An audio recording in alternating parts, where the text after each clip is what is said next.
ওই কিরে, ওই কিরে, মধু মধু। সাম্প্রতিক সোশ্যাল মিডিয়ায় ভাইরাল হওয়া একটি লাইন এটি। আচ্ছা, আপনাদের কি মনে আছে? Have a relax, see you not for mind. এই ডায়লগ দিয়ে ভাইরাল হওয়া শ্যামল ভাইয়ের কথা আপনাদের কি মনে আছে?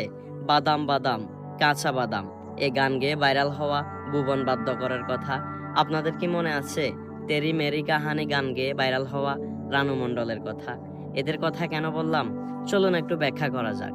সোশ্যাল মিডিয়ার কল্যাণে খুব অল্প সময় ভাইরাল হওয়া সম্ভব, কিন্তু মানুষের মনে জায়গা করে নিয়ে অনেক বেশি সময় ধরে মানুষের ভালোবাসা পাওয়া অনেক বেশি কঠিন।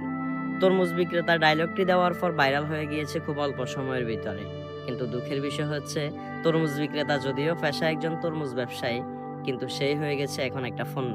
তাকে ব্যবহার করে হাজার হাজার ভিউ ব্যবসায়ী প্রতিনিয়ত ভিউ ব্যবসা করে যাচ্ছে। এদের ভিউ ব্যবসা শেষ হয়ে যাওয়ার পরে রানু মণ্ডল, কাঁচা বাদাম গান গাওয়া ভুবন বাদ্যকর, এদের মতো এই তরমুজ ব্যবসায়ীকেও আমরা হুট করে ভুলে যাব। মধ্যখান দিয়ে লাভবান হবে কিছু ভিউ ব্যবসায়ী। এখন আপনারা আমাকে প্রশ্ন করবেন, ভাই আপনি কেন ভিডিওটা বানালেন? আমি ভিডিওটা বানিয়েছি নতুনদের জন্য, যারা সোশ্যাল মিডিয়াতে কাজ করতে চান, অল্প সময় ভাইরাল হয়ে যেতে চান। অল্প সময় ভাইরাল হওয়া সম্ভব এবং অল্প সময়ে মানুষের মন থেকে মুছে যাওয়া সম্ভব।